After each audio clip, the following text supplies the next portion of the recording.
Yohanes 19 ayat yang ke-30. 2-3. Sesudah Yesus minum anggur asam itu, berkatalah ia, "Sudah selesai." Lalu ia menundukkan kepalanya dan menyerahkan nyawanya. Yohanes 19 ayat 30. Sesudah Yesus meminum anggur asam itu, berkatalah ia, "Sudah selesai." Lalu ia menundukkan kepalanya dan menyerahkan nyawanya. Bagian kebenaran firman Tuhan yang akan kembali menjadi perenungan kita di minggu pagi hari ini. Dan bagaimana kita melihat setiap kejadian yang terjadi, mulai dari murid-murid Kristus bersama dengan dia, sampai pada penyaliban itu. Tetapi menjadi menarik ketika kita melihat bagian demi bagian yang difirmankan oleh Tuhan, yang dituliskan di dalam bagian kebenaran firman Tuhan. Waktu kita membaca kebenaran firman Tuhan, maka kita melihat ada sesuatu yang menarik yang perlu kita perhatikan bersama-sama. Kalau kita memperhatikan di dalam Lukas pasal yang ke-22 ayat 37 dikatakan demikian. "Sebab aku berkata kepada kamu, bahwa nas yang tertulis ini harus digenapi padaku. Ia akan terhitung di antara pemberontak-pemberontak. Sebab apa yang tertulis tentang aku sedang digenapi." Sebab apa yang tertulis tentang aku sedang digenapi. Menjelang kehidupan Yesus yang terakhir, khususnya ketika di perjamuan malam, maka ada hal-hal yang Yesus sampaikan. Yang pertama, Yesus mengatakan pada murid-muridnya yang sudah berkumpul bersama-sama, "Lihat, di antara kita ada seseorang yang akan menyerahkan aku." Maka ketika Yesus mengajarkan, mengingatkan dalam kebersamaan malam itu, Yesus sendiri menyampaikan bahwa kalian harus tahu bahwa orang yang akan menyerahkan aku ada di antara kita. Kemudian sesudah Yesus menyampaikan hal itu, Yesus menyampaikan yang kedua. Ia mengatakan, "Petrus, iblis sedang ingin menampih dirimu." Kemudian waktu itu disampaikan kepada Petrus, menarik, Yesus berkata begini, "Tetapi aku berdoa untuk kamu. Aku berdoa untuk kamu supaya kamu jangan jatuh. Aku berdoa untuk kamu supaya kamu jangan sampai jatuh." Artinya apa? Yesus tahu bahwa di antara mereka ada muridnya yang akan menyerahkan dia. Dan Yesus juga tahu bahwa di saat yang bersamaan muridnya sendiri akan menyangkali dia. Maka Yesus mengingatkan. Dan menjadi menarik adalah Yesus mendoakan Petrus pada waktu itu. Waktu kita membaca ini, saya berpikir begini, Yesus mendoakan Petrus, tapi Petrus gagal. Apakah Yesus yang berdoa bisa gagal? Apakah apa yang menjadi keinginan Kristus khususnya untuk murid-muridnya bisa mengalami kegagalan? Dan ternyata Alkitab menulis Petrus gagal di sana. Maka waktu kita membaca bagian kebenaran firman Tuhan, setiap nasihat yang dituliskan di dalam ajaran firman Tuhan mau mengingatkan bahwa sesuatu bisa terjadi di dalam kehidupan kita. Persoalannya kita nggak pernah tahu apa yang akan terjadi dalam hidup kita. Maka Yesus memperingatkan murid-muridnya supaya apa? Supaya mereka berjaga-jaga senantiasa. Supaya mereka harus memperhatikan hidup mereka senantiasa. Karena di depan mereka bisa saja mereka akan berhadapan dengan sesuatu yang akan menyakitkan mereka. Dan bisa saja saat yang bersamaan mereka akan mencari jalan sendiri. Maka dalam peringatan-peringatan yang Yesus ingatkan, dia mengatakan, kalian lihat, saat ini firman Tuhan itu sedang digenapi. Sebab ada tertulis, maka dia mengingatkan tentang Yesaya pasal yang ke-52. Tentang apa yang akan terjadi di dalam diri Kristus. Kemudian sesudah Yesus menyampaikan hal itu kepada murid-muridnya, Yesus juga menyampaikan hal yang kedua kepada murid-muridnya. Di dalam Matius pasal 26 ayat 45 maupun Markus 14 ayat 41 dikatakan begini. Sesudah itu ia datang kepada murid-muridnya dan sesudah itu ia datang kepada murid-muridnya dan berkata kepada mereka, tidurlah sekarang dan istirahatlah. Lihat, saatnya sudah tiba bahwa Anak Manusia diserahkan ke tangan orang-orang berdosa. Sesudah Yesus mengetahui apa yang akan dilakukan oleh murid-muridnya kepadanya, maka Yesus membawa murid-muridnya pergi ke Taman Getsemani. Sekarang berdoa di Taman Getsemani. Tetapi waktu Yesus melihat murid-muridnya itu tidur dan terus tidur dan terus tidur, maka Yesus menghampiri mereka dan mengatakan apa? Lihat, saatnya sudah tiba. Tidurlah kalian. Maka Yesus sedang menghadapi sebuah perjalanan di mana dia sendiri yang menghadapinya sendiri tanpa ada bantuan dari siapapun. Dia mau supaya murid-muridnya berjaga-jaga, tetapi di saat yang sama muridnya nggak peduli. Di saat yang sama muridnya membiarkan Yesus dalam pergumulannya sendiri. Tetapi suatu yang sulit menemukan seorang guru yang bisa terus baik kepada muridnya, yang bisa terus baik kepada orang-orang yang menyakitinya, sekalipun dia sendiri melihat bahwa ada sesuatu yang akan terjadi di depan dia. Tetapi sikap dan caranya adalah selalu menunjukkan hal yang baik. Lihat, saatnya sudah tiba bahwa Anak Manusia diserahkan ke tangan orang-orang berdosa. Maka di dalam misteri penyaliban ini kita bisa belajar misteri Allah dalam penyaliban Kristus. Yang pertama kita melihat bahwa penyaliban Yesus Kristus itu adalah peristiwa penggenapan dari firman Tuhan.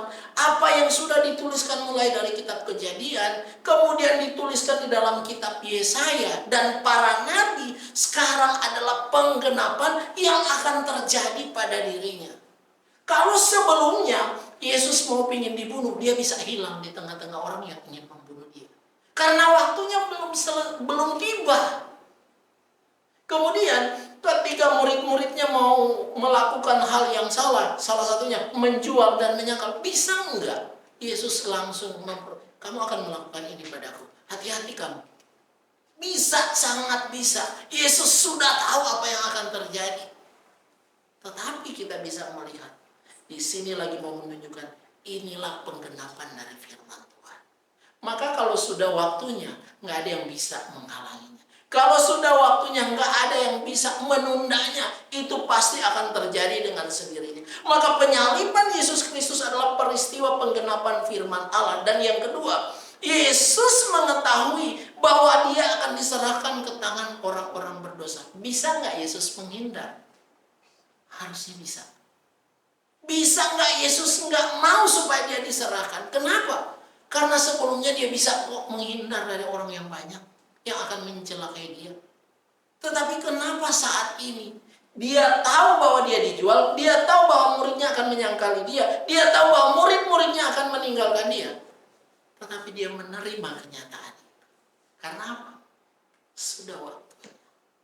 Itulah yang dikatakan ketetapan Tuhan. Kemudian misteri Allah dalam penyaliban Kristus dikatakan Yesus mengetahui waktunya sudah tiba. Maka kalau sudah waktunya, tidak ada seorang pun yang bisa menghalangi, tidak ada seorang pun yang bisa menundanya, selain adalah menerima sebuah kenyataan yang akan terjadi. Dari sini kita bisa melihat, sesudah peristiwa ini, sesudah apa yang Yesus sampaikan kepada murid-muridnya, dia mengingatkan kepada murid-muridnya, maka inilah yang kita baca bersama-sama tadi. Di dalam terjemahan lama lebih tepat, maksudnya sesuai dengan tema, karena di situ dikatakan dalam perjalanan, setelah Yesus mengecap cuka itu, maka katanya sudahlah genap. Lalu ia menundukkan kepalanya serta menyerahkan rohnya. Kemudian di dalam terjemahan baru yang kita baca tadi dikatakan apa? Setelah Yesus mengecap sedikit dari anggur asam itu, dia berkata, sudah selesai. Kemudian Yesus menundukkan kepalanya dan dia pun dikatakan mati. Maka dari sini ketika Yesus mengatakan sudah selesai, sudah genap. Maka kita mengingat apa yang dituliskan di dalam Yesaya pasal yang ke-52 ayat yang ke-13 dikatakan demikian. Sesungguhnya hambaku akan berhasil. Maka di dalam perjalanan Yesus mulai dia lahir di dalam dunia, itu tidak pernah berhenti. Kalau kita mengikuti seri Natal yang kemarin, tidak pernah berhenti. Dia mau ditangkap, dia mau dikejar, dia mau dibunuh, nggak pernah berhenti. Terus dan terus. Bahkan di tengah-tengah dia sudah menjadi dewasa, ketika dia sudah mulai melayani, digambarkan mereka juga ingin menangkap dan membunuh dia. Tetapi Alkitab menuliskan bahwa sesungguhnya hambaku akan berhasil. Maka apa yang disampaikan oleh Nabi Yesaya? Nabi Yesaya 700 tahun sebelum Kristus itu terjadi. Dikatakan apa? Sesungguhnya hambaku akan berhasil. Artinya apa? Yesus yang akan hadir, Yesus yang akan tampil. Dia akan menjalani sebuah perjalanan penyelamatan akan manusia. Dia akan menjalani sebuah kehidupan untuk menyelamatkan manusia, menebus dosa manusia. Dan dia tidak akan pernah gagal. Dia akan menjalaninya sampai pada dia berhasil. Kemudian ketika kita melihat bahwa sesungguhnya hambaku akan berhasil, maka penderitaan Kristus itu disebut sebagai penderitaan yang sempurna. Kenapa saya menyebut dia sebagai penderitaan yang sempurna? Karena di sini digambarkan, kalau kita membaca tulisan Paulus di dalam Jemaat Roma pasal yang ke-5, ayat yang ke-6 sampai ayat yang ke-11, maka kita menemukan penderitaan yang sempurna digambarkan adalah dia sempurna dalam pengampunan ketika kita masih lemah dan durhaka. Dalam ayat situ dikatakan bahwa ketika manusia masih lemah, ketika manusia hidup durhaka, maka di situ dikatakan dia memberi pengampunan kepada manusia. Yang harusnya nggak pantas, nggak layak mendapatkan, dia beri. Berbicara kata lama, manusia itu nggak mampu untuk menghampiri Allah. Dia nggak mampu untuk hidup benar. Dia nggak mampu untuk melakukan apa yang Tuhan inginkan. Tapi Yesus datang mengampuni manusia yang hidupnya di dalam dosa. Kemudian dia sempurna, penderitaan yang sempurna digambarkan adalah dia sempurna dalam penebusan dosa di kayu salib. Maka apa yang dituliskan oleh Yesaya dia akan berhasil, mau menunjukkan apa yang dikerjakan Kristus tidak akan pernah mungkin gagal. Maka saatnya kalau kita yang percaya kepada Kristus, berapa kali kita mengerjakan yang dikehendaki Tuhan itu gagal. Berapa kali malah kita berhenti dan gak berbuat apa-apa lagi. Berapa kali kita tahu mengampuni itu adalah perintah Tuhan, dan berapa kali juga kita gak mau melakukannya. Itu terus dan terus terjadi.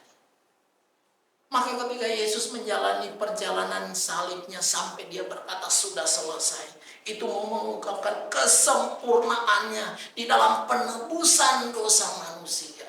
Ketika engkau berdosa, aku menebus engkau. Maka ketika kita sekarang yang ditebus, apa yang kita lakukan? Ketika kita sekarang sudah ditebus, apa yang kita perjuangkan? Perjuangan kita dalam dunia ini akan terus dan terus berputar dalam kehidupan untuk kebutuhan kita, untuk memenuhi keinginan kita. Tetapi jangan sampai lupa, ada satu hal yang sangat penting dalam hidup kita, adalah apa? Kita memenuhi kebutuhan kerohanian kita dengan bercermin pada kebenaran firman Tuhan. Itu jangan sampai kita abaikan. Kita boleh berhasil dalam hal apapun, tapi jangan sampai kita gagal dalam kehidupan kita mengiring Tuhan dalam hidup kita. Kemudian sempurna dalam penderitaan digambarkan bahwa sempurna dalam pendamaian ketika kita masih menjadi seteru atau musuh telah diperdamaikan. Maka di dalam Roma pasal 5 di situ dikatakan ketika kita menjadi musuhnya Allah, ketika kita menjadi seterunya Allah karena hidup di dalam dosa, di situ Kristus hadir. Dia memperdamaikan kita dengan Bapanya. Dulu kita sangat jauh, sekarang menjadi dekat. Dulu kita harus melalui nabi, harus melalui imam untuk datang kepada Tuhan. Tapi sekarang ketika Kristus memperdamaikan kita dengan Bapa, kita bisa datang kapanpun, dimanapun kita berada. Tetapi seringkali kita bisa datang kapanpun, dimanapun, tapi kita jarang melakukan itu. Kadang kita mengabaikan itu. Jangan sampai kita datang pada Tuhan hanya waktu kita mau makan. Jangan sampai kita datang pada Tuhan karena kita lagi sulit. Jangan sampai kita mau datang pada Tuhan karena kita mau beribadah. Karena apa? Orang yang punya kepercayaan yang bukan pada Kristus melakukan hal yang sama kepada dewa-dewi mereka. Apalagi kita sebagai orang yang percaya pada Kristus, yang dikatakan oleh Kristus, sudah genap, sudah selesai, aku telah mengerjakan pekerjaanku. Nah, sekarang pekerjaan dan tanggung jawab kita itu apa? Kalau dia sudah sempurna dalam penderitaan, selagi kita masih jadi musuh, sekarang sudah diperdamaikan. Artinya apa? Ketika kita diperdamaikan dengan Bapa melalui darah Kristus, maka sudah sewajarnya dan seharusnya bagi kita, datanglah dengan segenap hati di hadapan Tuhan. Jangan pernah membagi hatimu ketika datang di hadapan Tuhan, karena itu menjadi hal yang tidak berarti. Jangan sampai mulut kita memuji dan mengagungkan Tuhan, tapi hati kita jauh daripada Tuhan. Jangan sampai kita bermunafik di hadapan Tuhan tanpa serius, tapi sesungguhnya kita nggak serius di hadapan Tuhan. Tampak beribadah, tapi sesungguhnya kita nggak beribadah kepada Tuhan. Maka penderitaan yang sempurna yang dialami oleh Kristus menjadi tidak berarti ketika kita memperlakukan hidup kita untuk tidak menuruti cara hidup yang benar. Itu perjuangan kita bersama. Kemudian dari sini kita melihat ketika dia mengatakan, kata Yesus kepada mereka, makananku ialah melakukan kehendak Dia yang mengutus aku dan menyelesaikan pekerjaannya. Menarik, ketika murid-murid pergi membeli makanan, Yesus ada di sumur. Kemudian ketika murid-murid datang, kagetlah lihat Yesus lagi berbicara dengan perempuan Samaria. Tetapi sesudah diskusi itu adalah mereka bilang, apakah ada orang yang sudah membawa makan, memberi makan kepadanya? Tapi Yesus mengatakan justru sesuatu yang berbeda pada murid-muridnya. Di dalam penuh pertanyaan mereka, di dalam kebingungan mereka, Yesus berkata, makananku ialah melakukan kehendak Dia yang mengutus aku dan menyelesaikannya. Jadi kita bisa melihat bahwa Yesus yang diutus oleh Bapa, Dia mengerjakan pekerjaan itu sampai selesai. Artinya apa? Mengerjakan pekerjaan sampai tuntas. Mengerjakan pekerjaan sampai lunas. Nggak ada hutang lagi. Jadi kalau Yesus yang dari surga turun ke dalam dunia, Dia menyelesaikan tanggung jawab Dia. Dia menyelesaikan apa yang dikehendaki Bapaknya. Dan kita tidak menemukan Dia pernah berbuat salah. Nggak ada. Dia menyelesaikannya dengan cara yang sempurna. Maka di sini kita bisa melihat ketika di dalam surat di dalam Imamat pasal 16 ayat 20 sampai 22, di situ dituliskan seperti ini. Kita baca bersama-sama. 2, 3. Iman Harun mempersembahkan kambing jantan yang masih hidup itu, dan Harun harus meletakkan kedua tangannya ke atas kepala kambing jantan yang hidup itu, dan mengakui di atas kepala kambing itu segala kesalahan orang Israel dan segala pelanggaran mereka, apapun juga dosa mereka. Ia harus menanggungkan semuanya itu ke atas kepala kambing jantan itu, dan kemudian melepaskannya ke padang gurun dengan perantaraan seorang yang sudah siap sedia untuk itu. Kemudian ayat yang berikutnya, demikianlah kambing jantan itu harus mengangkut segala kesalahan Israel ke tanah yang tandus, dan kambing itu harus dilepaskan di padang gurun. Dalam bagian ini kita bisa belajar bersama-sama bahwa di zaman perjanjian lama ada ritual ibadah khususnya untuk penghapusan dosa manusia. Maka itu dikatakan apa? Sebagai pembersihan dan penghapus dosa umat Tuhan. Nah, dengan melakukan ritual itu apa yang diajarkan oleh Musa, maka yang dilakukan oleh Iman Harun itulah yang sedang menunjukkan sebuah ungkapan kalau sudah sampai pada titik itu, maka sudah selesai. Artinya apa? Manusia kembali layak di hadapan Tuhan. Dengan mempersembahkan korban itu dengan cara yang sudah ditetapkan, maka dosa manusia itu diampuni. Diampuni sempurna, selesai. Kalau bahasa Alkitab, bayar lunas. Sudah lunas. Maka hal ini juga yang diungkapkan oleh kebenaran firman Tuhan yang kita barusan baca tadi, bahwa sudah selesai, sudah genap. Maka kalau Kristus mengerjakan dalam kesempurnaannya sampai selesai, maka ini menjadi perjuangan kita. Menarik ketika Paulus mengatakan di dalam 2 Timotius pasal 4. 2 Timotius pasal 4 ayat 6 dan 7.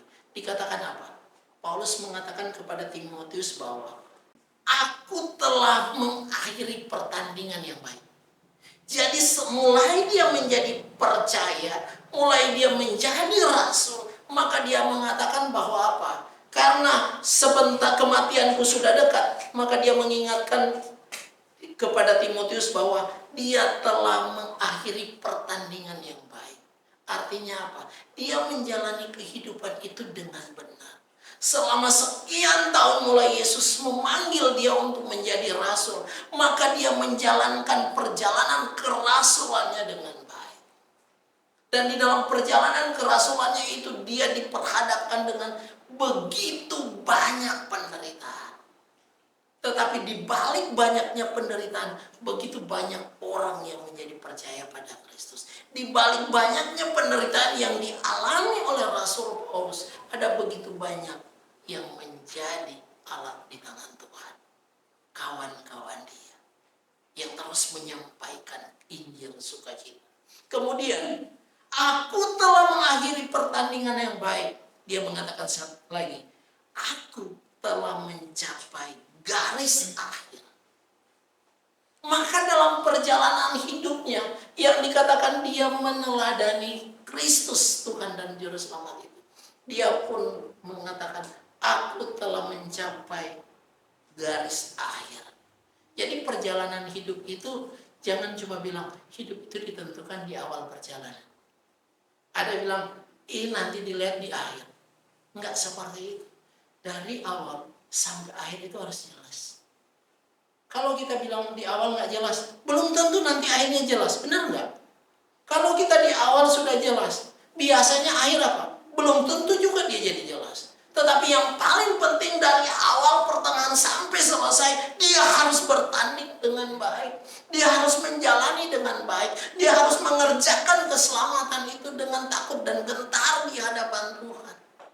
Dan itu menjadi perjuangan orang-orang yang percaya. Maka Paulus mengatakan, aku telah mencapai garis akhir. Dan yang ketiga dia mengatakan, dan aku telah memelihara iman. Jadi dia mengerjakan sampai selesai. Tapi dia menambahkan lagi, aku memelihara iman. Ingat ya, semua kita akan berakhir di dalam dunia ini. Semua kita punya cerita. Semua kita punya kesan dalam hidup ini.